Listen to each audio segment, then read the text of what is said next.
worked on DeSantis's campaign for governor, Florida, Rick Scott's campaign as well. She is somebody that the former president deeply respects, Anna. Dasha, where do things stand otherwise in his, whole cabinet sweepstakes? Well, it's going, and Palm Beach is now the new political power center. Anyone who wants a role in the Trump administration is either down here or making their way down here. Some new names that have been added to our list for some key positions include Senator Bill Hagerty, potentially for Secretary of State, alongside Marco Rubio and Rick Grenell, who are still being considered. Matt Whitaker, who was acting AG for about a year during the Trump administration, is being considered for Attorney General, a role that is going to be really key in the Trump administration. He's being considered alongside Mark Paoletta, John Ratliff, and Pam Bondi. Much of the Trump campaign is likely to go in. That includes Stephen Chung, Jason Miller, Justin Caporal, and Stephen Miller as well. A lot of work to be done here in Palm Beach over the coming months, Anna. All right, Dasha Burns, thanks so much for getting us up to speed. Peter, I want to get your take on the Susie Wiles pick. The thinking, of course, among Trump allies is that Wiles ran a more disciplined campaign and that she will help run a more disciplined Trump White House.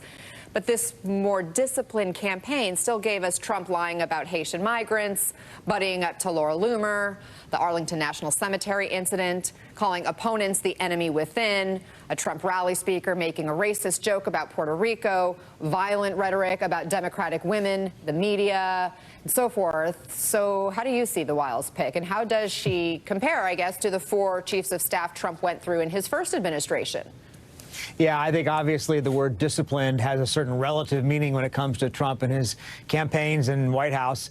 It was more disciplined than some of his previous campaigns and efforts, but you're right to say that it was hardly, the model of modern discipline. And that's not possible. That's just not who Donald Trump is. And she recognizes that. I think Susie Wiles understands Trump, tries to figure out the best ways to channel his skills to the extent that he has them obviously on the campaign trail, without getting in his way, so that he would find her an impediment. It's very rare for somebody to last too long in the top position in Trump's orbit. We'll see how long she does, but she has the advantage of coming in, unlike her predecessor in terms of previous chief of staff, as somebody who was central to his campaign. Remember, Trump's first chief of staff last time around was Reince Priebus, who was the RNC chairman, who didn't particularly like Trump. It wasn't particularly an ally of Trump. In fact, he even suggested that Trump drop out of the race in October of 2016 because of the Access Hollywood tape, or at least that he think about dropping out. That never went over well with Trump, so they never had a really close relationship. Susie Wiles has an advantage in that sense. As my colleague Maggie Haberman wrote this morning, and Jonathan Swan wrote this morning, I think, said she has the rare gift of being somebody who has tight ties with MAGA world, including Trump's family, his sons, but also with establishment Republicans, who I think took a little bit of relief at the idea that she would be in charge in the West Wing. We are reporting that Don Jr. is acting as a gatekeeper on candidates to fill key roles with veto power on potential contenders. He was instrumental in the J.D. Vance pick. Here he was on Fox yesterday discussing this process. I'm going to be heavily involved on the transition. I want to make sure, now that we know who the real players are, the people who will actually deliver on the president's message, the people who don't think that they know better than the duly elected president of the United States, I want to make sure that those people are in his cabinet. I want to make sure that those people are in this administration. Brendan, the first time around, of course, we had Ivanka, you had Jared Kushner, who had Poll in the White House. Now, Don Jr., what does that signal to you? Well, I think it's a marked difference from 8 years ago, where Donald Trump came in and he sort of knew he didn't know how any of this worked. And he would defer to a lot of people like Reince Priebus and help me figure this out. He made a lot of conventional picks for a lot of his cabinet, some unconventional, but a lot of people he was basically asking, who do you think I should pick? And he went through sort of normal Washington names and picked his cabinet. I think what Don Jr. there is getting at is really important. This time, he's not going to be looking for advice from a lot of outside people. He definitely thinks he knows better. When I was there in 2017, he deferred on the legislative agenda a lot to my old boss, Paul Ryan, and said, you and Mitch McConnell figure that out. I trust you. I'm going to be president. That wore down over time very quickly. He felt like he understood it better than a lot of people. And now, at this point, he's not outsourcing his agenda to anybody. He's not outsourcing his cabinet decisions to anybody else. It's his administration, and he's going to be driving these things. And I think you're going to end up seeing some pretty outside-of-the-box picks for his cabinet and a Senate who will be very happy to confirm just about anybody he chooses. I am curious, though, with Don Jr.'s influence, do you see his influence different than you would see in Ivanka influence, for example?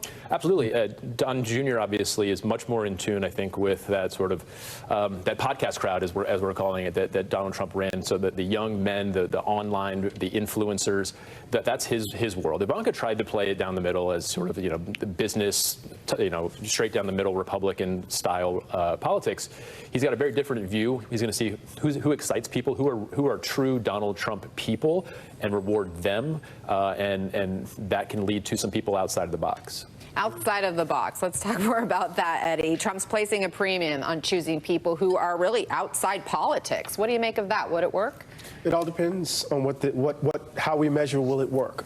Right? If the objective is to deconstruct the administrative state, you point people who have no idea how government works, it may work because it will gum it up in a lot of ways. I'm having a difficult time making this transition. Right, the irony of the first woman chief of staff for the Trump administration, given the post-Dobbs world, the irony of the emptiness of a certain kind of representational politics, the irony of someone like Don Jr. playing such an outsized role in determining who will actually administer policy, right, for the government. I guess he's uniquely qualified because he's Don Jr. I am really concerned that we're moving rather quickly because we have to, in some ways, to assessing what his administration will look like, and not really settling down with the implications for this presidency for American democracy as such.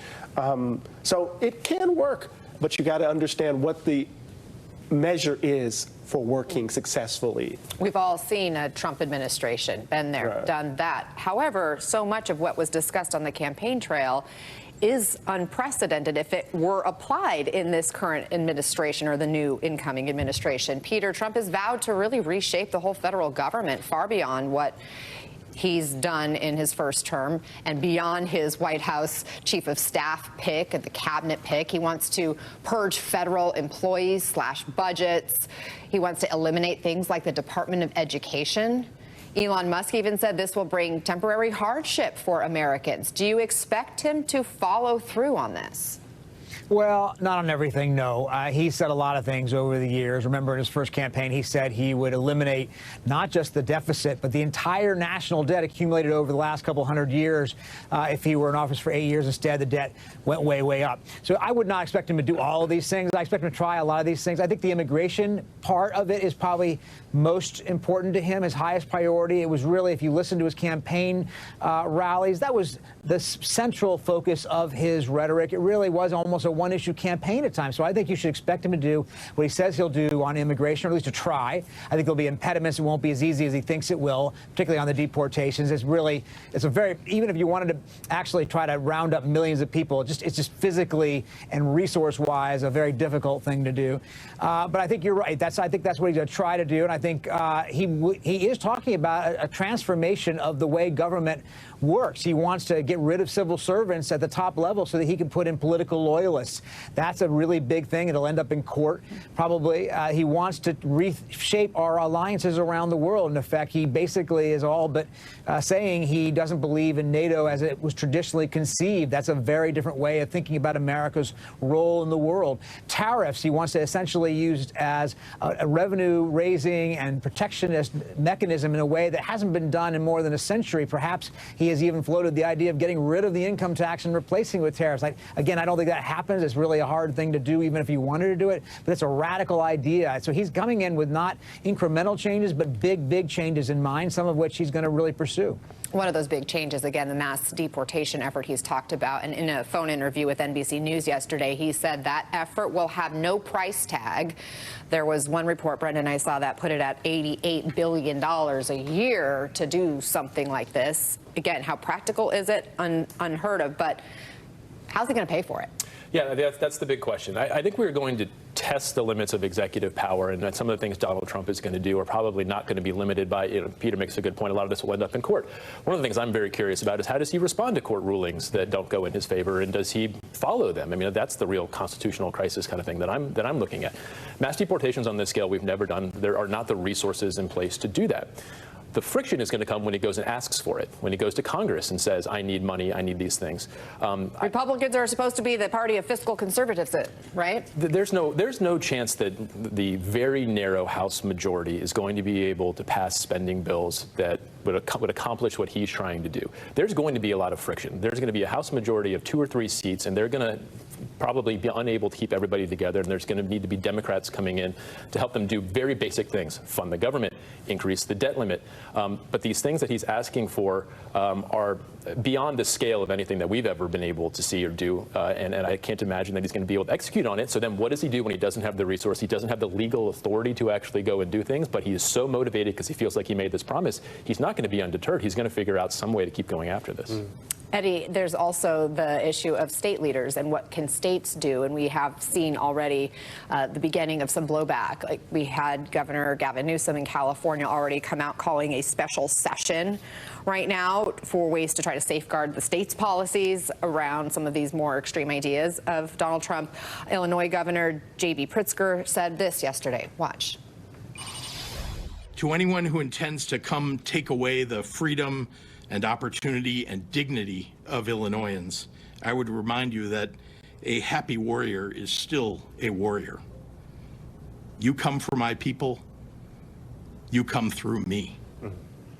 How successful can governors be in all of this? Well, I hope that they are. I mean, I think they have to understand. I mean, federalism is on the table in interesting sorts of ways. What's the role of the federal government? What's the role of the states? And in this moment, I think oftentimes what we do in moments like this, we fall back on our heels. We want to protect what we have. I think we should get on our toes and actually go on the offensive and fight for the world we want. And we have to do that at the level of the states. But we're going to understand, we have to understand it's going to be a battle. What does that battle look like? Well, it's going to be, you implement policies across the board, whether it's in terms of living wages, in terms of education, in terms of health care within your state. If you have that vision, right, if you have the support of your citizenry, try to pursue it. But I think it's important for us to understand. I live in an academic environment. I work at Princeton.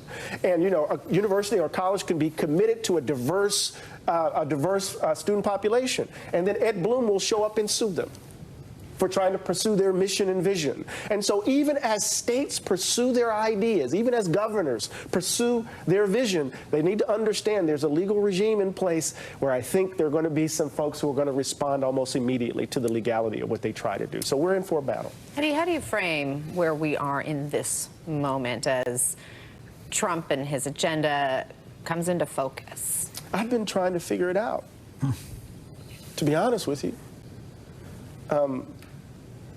There is a kind of ugliness that has haunted this experiment since its formation.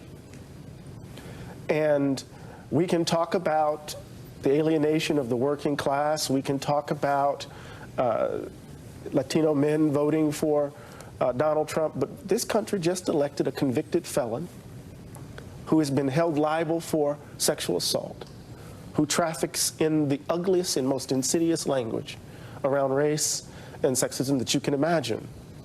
And he may not have the money to engage in mass deportations, but the fear, the terror that people will have to live with daily, ICE showing up in their neighborhoods, being denaturalized,